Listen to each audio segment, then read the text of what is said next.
Friends, welcome. Thank you for listening to this podcast. My name is Bill Moyer. These recordings are from our monthly, or actually twice a month, organizing calls that we have for Solutionary Rail that you're welcome to join anytime if you go to our events, upcoming events tab at solutionaryrail.org. This conversation was with two fantastic guests from the Center for Sustainable Economy. Daphne Wysham is an early supporter. Solutionary Rail wrote a blurb for the book, and Dr. John Talberth. Again, they're both from the Center for the Sustainable Economy. Daphne will speak about their work and Portland's ban on new fossil fuel export infrastructure, as described in her recent Nation article. Check out the Nation magazine. John will explain the CSE proposal. It's the Center for Sustainable Economy's proposal for fossil fuel risk bond programs. It's a policy innovation that would shift the profound economic risks related to fossil fuel to the fossil fuel industry itself. So I hope you enjoy this conversation, and I welcome you to listen to our other conversations and join us for one of these calls live anytime. Take care. I'm John Talberth. I'm president and senior economist and essentially the founder. We've been around for about 25 years. Center for Sustainable Economy is kind of straddles the divide between a think tank and a do tank, and environmental economics and sustainability are our specialties. And we do contracts for other nonprofits and government agencies and sometimes universities and businesses on sustainability and economic related matters. And we also have 4 core initiatives of our own, and one's on climate and climate justice, it's called, and Daphne will fill you in on that. The others involved the Genuine Progress Indicator, new indicators of progress and sustainability. So we have programs on the ecological footprint and the GPI and other sustainability metrics. We also have a whole green infrastructure component to the program of how to use nature's solutions to infrastructure problems rather than gray built infrastructure. And finally, we have a major program on forests, and forests and climate. Forest carbon is one of the key aspects of that. We've been doing some cutting edge innovative research exposing the fact that industrial forestry is in fact the number one source of greenhouse gas emissions in many regions of the US and globally, and yet is kind of flying under the radar screen when it comes to regulations. We're trying to blow up that issue and see what we can do to enroll forests in the climate agenda. That's kind of our history and initiatives, and Daphne's going to talk more about the climate energy program and how it interfaces with bomb trains. Right on. Thank you so much, John. Daphne, good to see you. Yeah, good to We're sharing a screen, so yeah. Hi everybody. I've been with CSE for a couple of years. I was with the Institute for Policy Studies before that in Washington, D.C. for about 20 years, working on climate change. And we're very excited out here in Portland. We've passed the strongest ordinance in the country, we think, opposing all new fossil fuel export infrastructure. It's now being challenged by the Western States Petroleum Association and others, but we think we're on pretty solid footing with a land use code change that effectively would bar all fossil fuel export infrastructure over a certain size, which essentially means Portland is no longer open for business for oil, gas, and coal export terminals. So that's pretty awesome. And I'm now working with cities up and down the West Coast, as well as a couple on the East Coast, eager to do the same in their jurisdiction. Along the path of a lot of these trains, whether they're oil trains or in some cases they were proposing to bring propane to the city of Portland via train. All the cities along those train tracks are being exposed to extraordinary risks. As we just saw last summer in June, there was a major derailment in the city of Moyer, Oregon, where BNSF railway oil train, or bomb train as we call it, went off the tracks. And thankfully, the leak into the Columbia was not as great as it could have been, and the fire was contained relatively quickly, but it was right next to an elementary school. the groundwater was contaminated. People were unable to drink or bathe for several days. Traffic was held up for hours on the interstate. And all of these are very real costs that are being borne by communities, whether it's in Canada or the US or elsewhere, due to the risks of this sort of hazardous transport. So one of the ideas that we're working on right now is getting fossil fuel risk bonds put in place at the city level. And this is something that we're testing out in a couple of different cities. And I'm not the economist, and John is, so I'm going to let him explain it. But essentially what it means is, where we, in cities like Moyer or towns like Moyer, which are not necessarily going to be building new infrastructure or new ports for export infrastructure, they are nevertheless bearing a lot of the risk for that train traffic, and they have the right to impose a bond that is equivalent to the amount of risk that they are currently taking on. And I'll let John explain it. So the idea behind fossil fuel risk bonds is to shift the public financial risks off the backs of government agencies and the taxpayers and back onto where it belongs, which is the polluter and the actual cause of the risk in the first place. And so when you think of fossil fuel infrastructure, the tank farms and the pipelines and even service stations at some level, there's all these financial risks that are left behind to communities, and typically communities end up paying the cost, like dismantling infrastructure that's kind of abandoned when a company goes bankrupt or leaves, or any of the pollution-related costs, or the air quality, the health costs, or the costs of catastrophic explosions and leaks, and so you add up the totals, and that's on top of climate risk costs, right? So like any kind of infrastructure use is like contributing to global climate change and the cost that any locality faces in terms of A, climate-related disasters and health risks and all that, but B, the cost it faces on spending money on adaptations, such as building new seawalls or having to thin forests to reduce fire risks or whatever. So the whole idea is to shift that economic risk back onto the polluter. And when it comes to rails and transport, of course, the biggest risk are the catastrophic risks. And there's small probability, high cost events that nonetheless there's ways to actually safeguard the public from having to deal with those costs. So, for instance, in Moyer, we had the governor's time, we had 3 state agencies' time, we had oil spill cleanup costs, we had fire suppression costs, we had economic costs to commerce, not only on the rails, but on the freeways. So, right now, the rail companies they're not obligated to pay for any of that economic damage. So the whole idea behind risk bonding is that localities where dangerous cargo, including oil trains, go through on a regular basis, they should assert their rights to protect the public coffers from the risk and require, one of several kind of financial assurance mechanisms to put that risk back on the train companies. And so we call that whole family of financial risk management measures like fossil fuel risk bonds, and that's the whole basic idea. Does every community do this, or do they require that the railroad company gets this in general? Well, that's the detail. That's the kind of thing we need to work out in groups like this. Is this a strategy that's best implemented by 6 states in tandem along a rail route, or is it something where each community can actually do the specific site-specific modeling that's needed to establish kind of what the risk is in that community and do it individually? I mean, that's more of the political strategy type discussion, and that needs to happen. But we're just trying to get uptake of this idea amongst government agencies, the budget hawks, and especially, and it's actually having quite a bit of traction. We've got Oakland interested. We're gonna keep the names of the cities. We're gonna keep the names of the city quiet. Okay.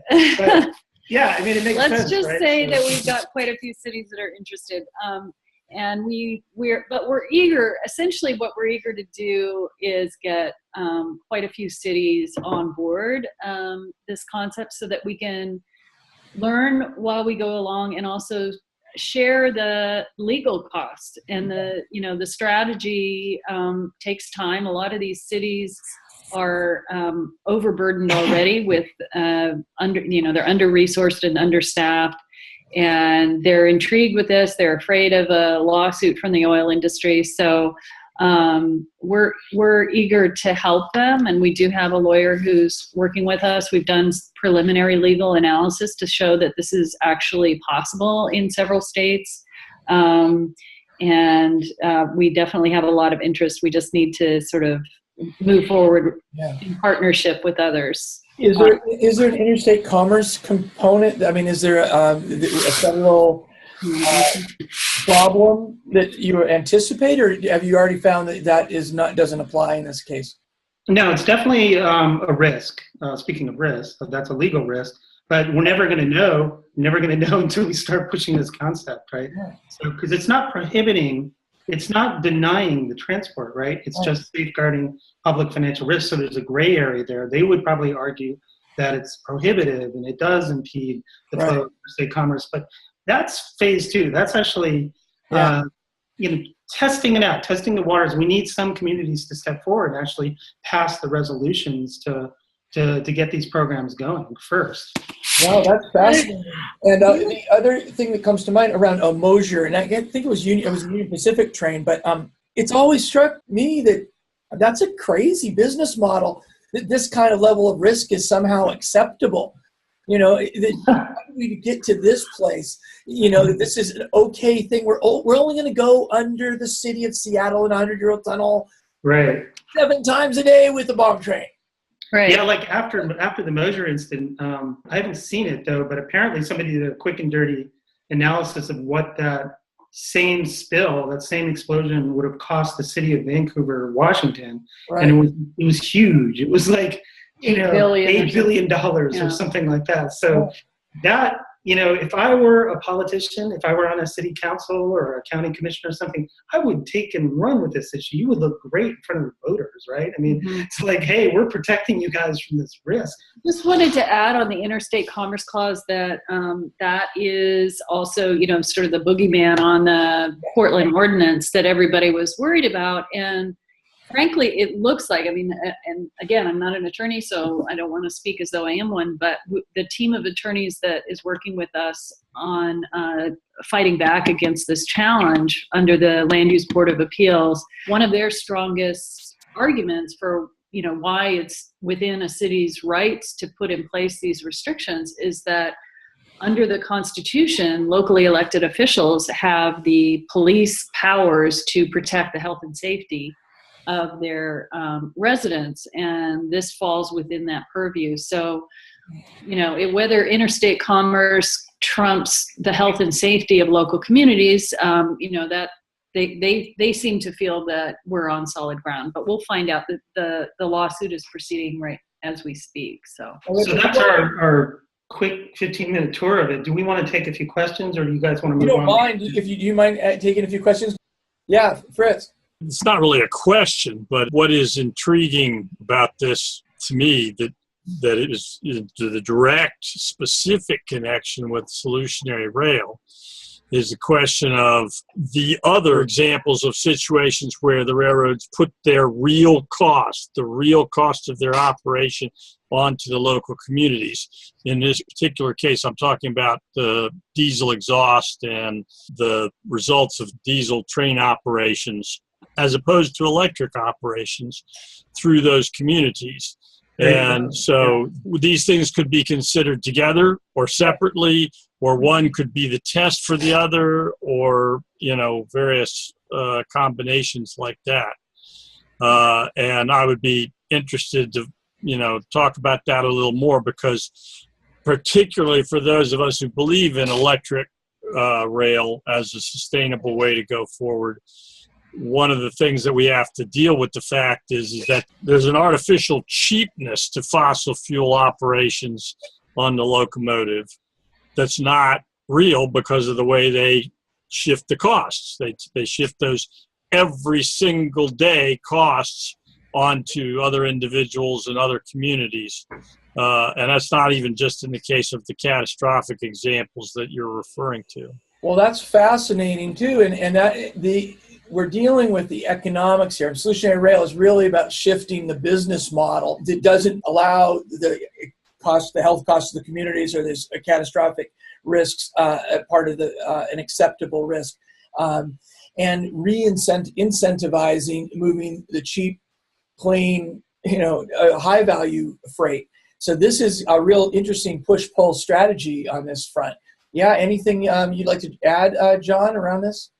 Yeah, I mean, so when you read the report and you see the steps that communities should take to start implementing these programs, the very first step is a public health and safety risk assessment and then a climate risk assessment to start putting monetary values on the magnitude of the risk of all the factors associated with fossil fuel infrastructure and its use, including what Chris just said, the externalized public health risks as well. So, it's great because that's something that can be done right off the bat before you even think about the mechanisms needed to internalize that risk, the forms of the bonds and things like that. So communities could jump right into this program by starting that risk assessment process. And that's what we hope to partner with communities to do. And then obviously we'd have to look for sources of funding to do that because it gets pretty expensive to pay people to do catastrophic risk modeling and things like that. But it's not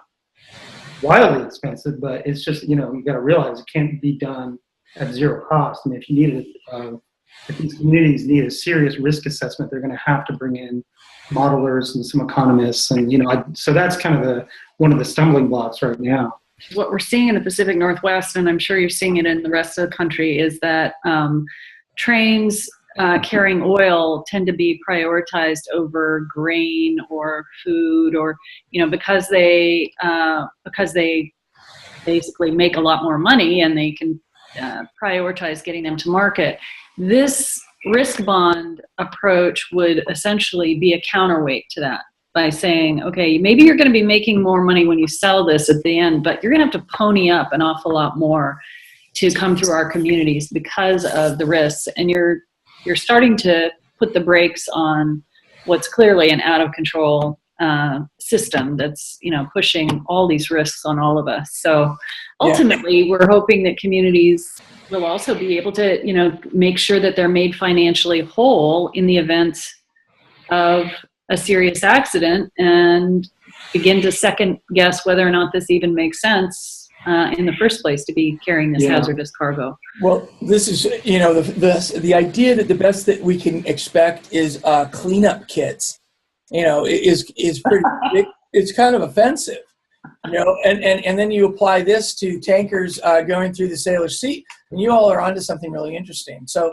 I have a question about how this might end up going to some other areas, whether transport or anything else having to do with materials. It seems to me that one of the logical extensions of this would be to airports and airline travel, which quite frankly, it seems to me would actually be a whole lot more present.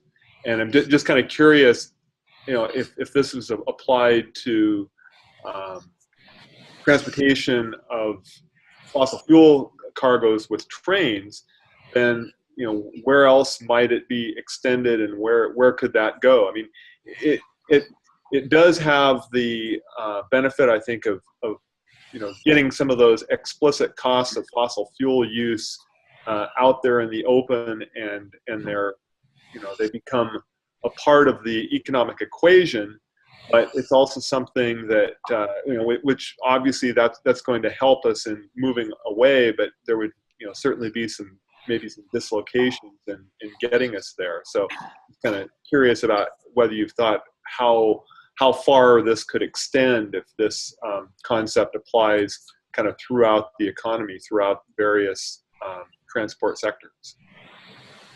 Yeah, no, I mean, it technically could apply to any transport that creates public financial risk, that externalizes financial risk. But when you look back at the history of catastrophic, explosions and disasters of all kinds, it's like 90% the fossil fuels that are the problem, right? So whether it's the fertilizer plants or the tank farms or the bomb trains or, most of the pipeline explosions and all that, most of the big catastrophic disasters that people are alarmed about do involve fossil fuels. But that being said, I mean, it's a good point. It's the generic concept that could be applied to, hazardous cargoes or hazardous transport of any kind. Including radioactive waste. Yeah. Or maybe, chemical hazards of Chemicals, other sorts. yeah. I think Yeah. unless you have any more questions, we can say goodnight. And No, it looks like they're just going to tackle me after you get off. Thank you, Stop the guys. recording now. and Look forward to collaborating. everybody should Likewise. read Yes magazine because it features Bill and the Solutionary Rail. This issue, you got to check it out. It's a great write-up. Does somebody have a copy of Yes Magazine? I haven't even seen it. Yeah, you got to check it out. I got to get it. I can't believe it. All right. Thanks, Okay. Daphne. Great. I look forward to all of our future collaboration. Yeah, me Really too. appreciate your leadership there. Okay. Okay. Bye. Have a good, wonderful night. Thank you.